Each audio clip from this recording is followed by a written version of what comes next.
That song was written, recorded, and released when the North Node was in Aries. I mean, the Beastie Boys are literally like God channeling through them to give you that was born with the North Node in Aries your anthem. Your anthem to express yourself in a way that's authentic to you. Welcome to the Weekly Transit, a podcast exploring the intersection of Western astrology and Jungian psychology. Astrology is a language that communicates how the planets and stars influence life on Earth, while psychology helps us navigate both conscious and unconscious experiences. Together, these tools offer the potential for self-understanding, growth, and transformation. Join astrologer Scott Tajarian and me, psychotherapist Gabriella Durso, as we dive into the cosmic forecast each week.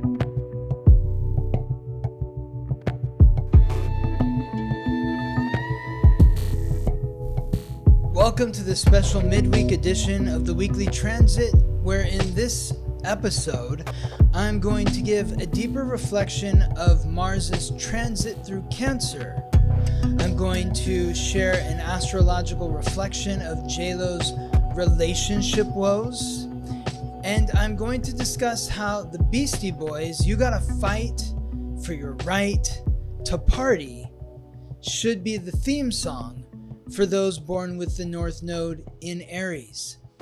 But first, I would like to share a bit about a recent visit I had with my 101-year-old aunt over the weekend. She's an amazing woman, someone I've had the good fortune of connecting with on a deep level throughout my life since I was a little boy, and would go and stay with her and my uncle from time to time.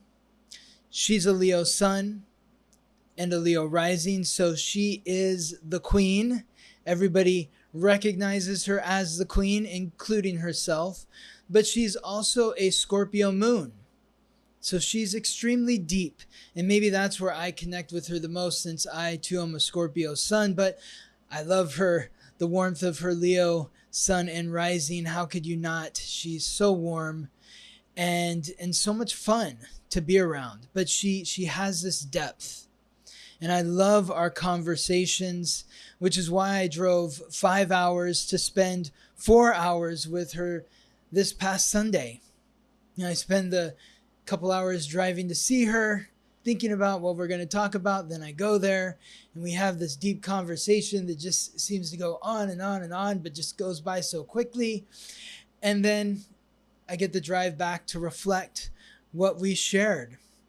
And when I was with her, she said, people always ask me, what's your secret? How did you get to 101? And you know what I say? She said, I don't know. I just put one foot in front of the other. Like, she literally laughed and was like, I don't know how I got to be 101. There's no secret to what I'm doing. I just one foot in front of the other. That's it. But then she also went on to say that I think one important thing is that I don't worry about the past. And she said, the sooner you can recognize that you don't have any control over what happens in your life, the better off you'll be. It's better to just accept everything that has occurred rather than worry yourself over what could have or should have, what you could have or should have done differently. Everything happens for a reason. As annoying as that phrase may be, she really accepts that and just recognizes that everything just happened the way that it was supposed to. And I think having that clarity of peace in relationship to the past is what has maybe helped her live such a long and fruitful life, where she's still so strong of mind, so clear. And what it really inspired in me was it got me thinking about Mars in Cancer. because Mars, of course, is the god of war, the planet of action, aggression, conflict, courage, and it's transiting through Cancer, the cardinal water sign, symbolized by the crab from September 4th to November 3rd.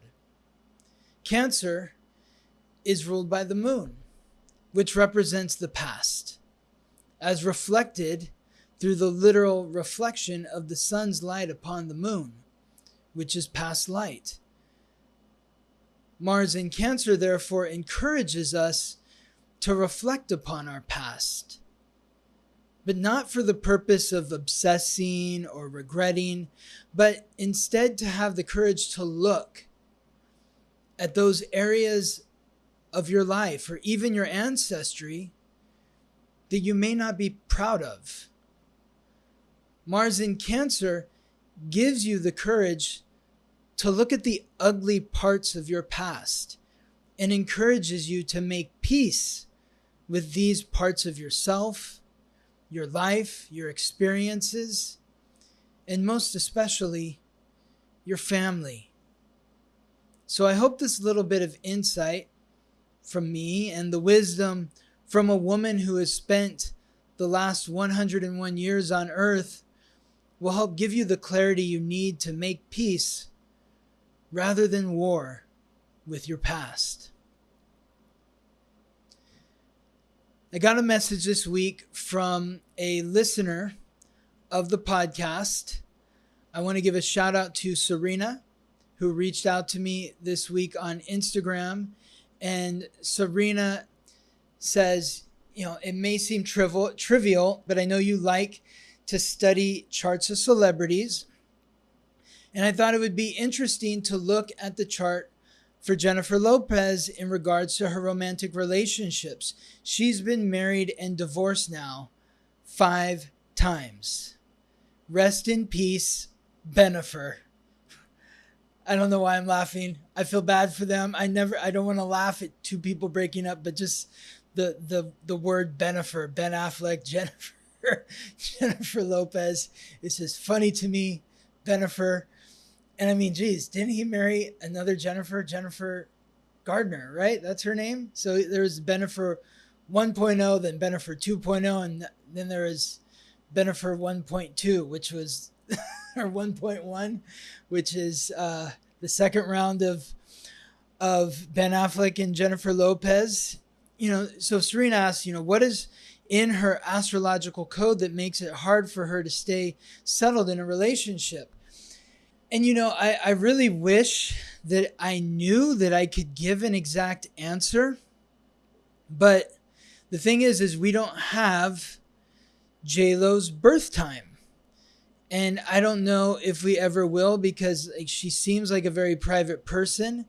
She was born in New York, or in the Bronx. And New York has really, really strict rules about getting the birth certificates of people that aren't you. I almost think it's like a felony to try to get somebody's birth certificate, because you know how much I want to get Tom Cruise's birth time, but he was born in Syracuse, New York. And so I don't know how we're going to get these birth times. I want them. Tom Cruise, J-Lo, are you listening? Give us your birth time. I think of you both with love and support for you and your endeavors. But even without her birth time, look, there's still enough to go on here. The first thing that really jumps out to me before we even get into J-Lo's chart is to just think of the timing that occurred between the first time she got together with Ben Affleck and then broke up with Ben Affleck, and then the second time she got together and then again broke up with Ben Affleck. And what's interesting about the timeline here is, in talking about Cancer, and Cancer is ruled by the moon, and the moon, wherever it is right now, at this point in time, the moon is exactly or near to the exact same place that it was in 19 years ago. So this is a little tip for you. If you're listening, always think back. Whatever you're going through in your life right now in this moment, think back to what was going on in your life 19 years ago. What is the thread? What is the theme between what is occurring in your life now and what was occurring in your life 19 years ago. So I did a short story on Instagram a couple years ago when Ben Affleck and Jennifer Lopez got together for the second time, and how it was really interesting that the timing of them getting back together was exactly 19 years from the time they got together the first time. And of course, I just couldn't help but wonder, are they going to make it past that 19-year cycle of when they broke up? And clearly they did not, because a little more than 19 years after they broke up the first time, they're getting divorced. So I imagine whatever, divorces, I don't think they happen instantaneously. I think that probably at that 19-year mark, from the time they broke up to the time when they were already married, is when their relationship started to unravel again. And then a year after that, because we're about 20 years after the first breakup, they're getting the divorce. So it's really, really wild when you think of the timing. And that's why I encourage you to just think of the cycles of what is occurring in your life right now, and how does that relate to what was occurring in your life 19 years ago. And it's important to think that way, because what would you like to improve upon your life from 19 years ago? So see, part of the understanding of, I think, of my aunt and what she was saying with, like, look, just everything, just accept life. Accept life. And I think you can have that attitude when you can look back at the past and recognize that, you know what, maybe I didn't do it exactly as I would do it now, but that's why I have now. Because right now I can make a different choice than I was making 19 years ago. So what is it about your life 19 years ago that you would like to adjust in a more positive way today? And when you do that, you can definitely make peace with your past, because you can look at your past and say, I'm so glad I had that experience because I learned so much from that experience. And it's from that experience that I was able to grow and make a better choice for myself, for me in the moment right now today. Now, getting deeper into J-Lo's chart, when we look at her chart, the things that jump out to me, number one, Venus. Venus is the goddess of love, Lady Luck, the planet of relationships, the goddess of love and beauty. So the planet of relationships, J-Lo's planet of relationships, is in the mutable air sign symbolized by the twins, Gemini. There's two twins. So Gemini represents multiplicity. 32 flavors of ice cream, however many colors of the rainbow. It's variety. And so I look at somebody who is married and divorced 5 times. Yeah, Venus is in Gemini.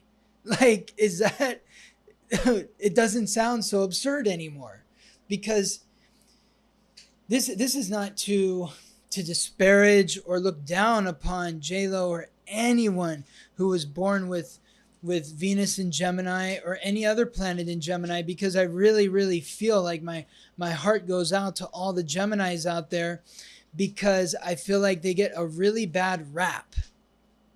I don't think I've ever met a Gemini who has appreciated when somebody calls them two-faced. I mean, who wants to be called two-faced? Nobody. But there's the twins. So what people have to recognize is there's distinct, clear aspects that are different from one another in the personality of people that were born with the sun or the moon or the ascendant in Gemini. But when we get to Venus in Gemini, which is J-Lo, her relationships, she really may have trouble making a decision there. And she may decide, like, yes, this is it. And she's a Leo, just like my aunt. So J-Lo's the queen. So when she's in that romance and that that honeymoon phase, and it's fun and it's joyful. I mean, it feels like everything. I imagine that it does. But then at some point, it's like that piece of gum where you start chewing it and you're like, wow, this flavor is amazing. And then 15 minutes later, there's nothing there. You got to spit it out. And I think that's what kind of happens with J-Lo and her relationships. Is she gets excited about it. It's interesting. She's curious about it. She wants to explore it. And then something happens along the way and it's just not that interesting anymore. Now, I don't think it's as simple as that. We don't know where J-Lo's moon is. I go back and forth with this. It could be in Scorpio. It could be in Sagittarius. I mean, there's parts of her that feel kind of witchy, kind of psychic. But ultimately, I think she is more Sagittarius. Her Mars is also in Sagittarius. Sagittarius is mutable fire. That's all about freedom, exploration. And so she doesn't want to feel tied down or restricted by anyone or anything. In addition to that, she was born with Jupiter, which is the planetary ruler of Sagittarius, the planet of luck and expansion, the god of thunder. She was born with Jupiter conjunct Uranus, the primordial sky god, the planet of revolution, rebellion, independence, the unexpected. Jupiter and Uranus were conjunct, meaning they're at the same degree in the sign that's ruled by Venus, the planet of relationships, the sign of relationships, Libra, the sign that's symbolized by the scales. So what that tells me is that J-Lo has great luck when it comes to relationships, but that luck may come unexpectedly and it may leave unexpectedly. And it comes and goes unexpectedly based on that experience that J-Lo is having within herself with regards to her own personal independence. So she needs that independence, and she needs that, I'll just leave it there. She needs that independence. And the luck comes and the luck goes unexpectedly. One final note about J-Lo is that Pluto, the god of death, lord of the underworld, the planet of transformation, when J-Lo was born, it was squaring her Venus, which means that she is meant to go through her life having difficult deaths and rebirths, potentially difficult deaths and rebirths when it comes to her relationship energy. She will have her heart broken again and again and again and again and again. That's 5 times. And it may be more than that, but it's already happened 5 times. And I just think if you're listening, J-Lo, I would just encourage you to lean into that North Node in Pisces. Do your music, your films, escape. Be in that place of compassion for yourself, empathy for others. Let go and release the past, release that critical voice, that overly analytical voice, and just recognize that it's all happening for a reason. There's a bigger picture that maybe you can't see in your Leo, the world revolves around me sort of perspective. But the more that you can just like zoom out and understand the big picture, when it's all said and done, you're going to look back at your life and say, wow, I lived the most amazing life that I could have ever imagined and beyond. The good, the bad, the ugly, I wouldn't trade anything. So I hope that's helpful to you, J-Lo. And I hope that answers your question, Serena. Thank you so much. And if anyone else has a question that you would like me to answer, of course, reach out to me and I will answer it on the podcast. If I have time, I'm happy to do so, as I have in the podcast with Gabriella. Now, I was also inspired this week when I was talking to a very close dear friend and a client both of whom are born with the North Node in Aries. And, a few weeks ago, Gabriella and I were talking about just the unconscious in music and how music just kind of comes up. And I'm really paying attention to that a lot lately. Like, why is this song coming up for me? And I was talking to this friend about the North Node in Aries, and it came. I just started hearing this song. Kick it!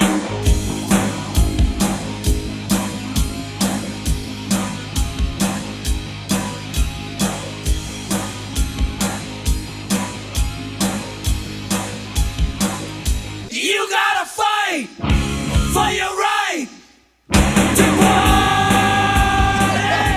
I was just like, oh my God, that's it.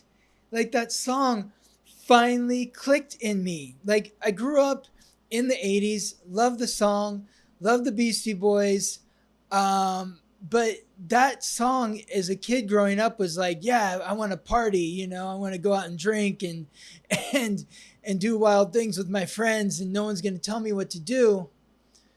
But really, at its core, what it's about is it's about self-empowerment. It's about being authentic. It's about doing what you want to do and not worrying about what others want you to do or what others think you should do. And then it clicked in me. I was like, wait, when did that song come out? I think that song came out. Yeah, let me check. Let me look it up. And I looked it up, and that song was released in December 1986. So this is my shout out to you, all you 86ers and 87ers who were born with the North Node in Aries, and everyone else 19 years before or after who was born with the North Node in Aries. If you're a North Node in Aries and you're feeling that anger, that bitterness, that frustration that this person is taking advantage of me again. I'm doing something that they want me to do, and I'm not happy that I'm doing it, but I feel bad, so I'm doing it. Now I hate myself because I'm doing it for them, and they're not appreciating what I'm doing for them, and I don't feel appreciated, and I'm not getting what I want. If you're feeling that way, turn on that song. Turn on You Gotta Fight for Your Right to Party by the Beastie Boys. Listen to that song, crank it up to an 11, dance around, break some things in your house, make a mess, do what you want to do. That song was written, recorded, and released when the North Node was in Aries. I mean, the Beastie Boys are literally like God channeling through them to give you that was born with the North Node in Aries your anthem. Your anthem to express yourself in a way that's authentic to you. Now, as we close this week,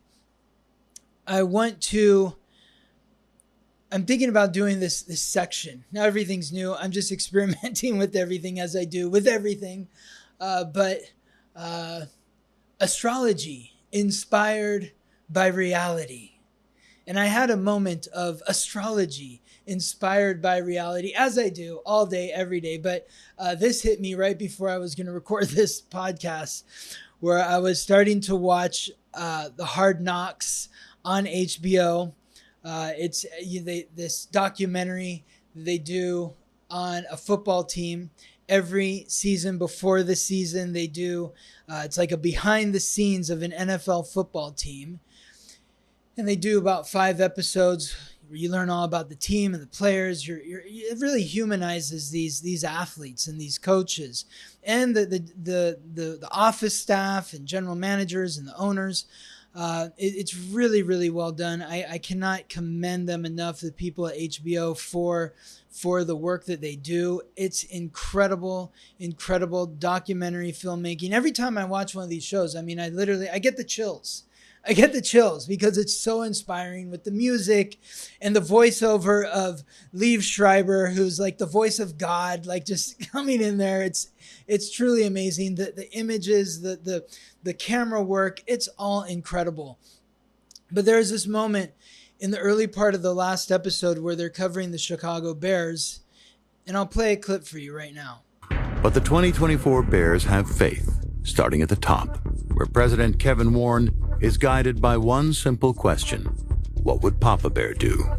Over 2,000 players and coaches have played for the Bears. But I think the biggest thing is for people to recognize who George Halas is. The first person to have full-time assistant coaches, to have people up in the press box, revenue sharing, that today still makes the National Football League incredibly special from a financial standpoint. I mean, he truly was an innovator. To me, it means that every decision that I make in this office, to look at it through a prism of the impact of what it'll have on the past, the present, but also the future. Looking at the past. So again, the theme of the past with Mars in Cancer. And the president of the Bears, the top executive, is talking about the past. And he's talking specifically about George Halas. And then he says he was an innovator. And that's when, boom, light bulb. Oh, wait, there it is. He's an innovator. So immediately I go and I look. And when was George Halas born? February 2nd. February 2nd, 1895. February 2nd, on February 2nd, the sun is in Aquarius. And Aquarius is the most innovative sign of the zodiac because Aquarius is symbolized by the water bear. And the water bear was that individual who invented the jug. And the water bear didn't invent the jug for themselves, but they invented it for the community. And so you see that with George Halas as well, because he was about revenue sharing. And I really think that that's what makes the NFL the most successful of all the major sports in the United States, because all of these teams are a collective. There's owners of each team, but each team shares their revenue. It's not like baseball or basketball where there might be some revenue sharing, but it's like the New York Yankees has their own station, their own channel on TV. They don't share the revenue from their channel with the Oakland A's. They keep all that money themselves, which is why they have a different payroll than the Oakland A's. It dwarfs the Oakland A's, but are soon to be Las Vegas A's. So, whereas the NFL, everybody shares the wealth. And so George Halas brought that innovative idea to bring in other assistants, to put assistants in the press box so they could see that bird's eye view of the field, but to most importantly, share the wealth with the other owners so that they could work together to grow the league. So I hope this has all been insightful and helpful to you, this midweek edition of the Weekly Transit. Of course, if you are interested in learning about your own astrological code or how any of the present transits or any transits looking forward or in the past have, are, or will be affecting you directly, and how to work with that energy to the best of your ability, contact me for a reading at theweeklytransit.com. Until then, and until the next episode, I wish you all the best as you ride the planetary waves. Thank you for listening to the Weekly Transit. If you're curious to learn how these transits or any other transits may be affecting you, or if you're interested in learning more about your astrological code, contact me for a reading at theweeklytransit.com. If you're interested in delving into the world of psychotherapy with Gabriella, you can schedule a consultation with her at GabriellaDurso.com. That's GabriellaDurso.com. Support for the podcast can be done through a monthly contribution on Spotify, rating us 5 stars, subscribing to our channel on YouTube, or writing a favorable review on Apple Podcasts. We are grateful for your support. This episode was produced by me, Scott Tajarian. Music written by Ben Leinbach from Listen Deep by Amber Herzog-Lyman. Wishing you all the best as you ride the planetary waves.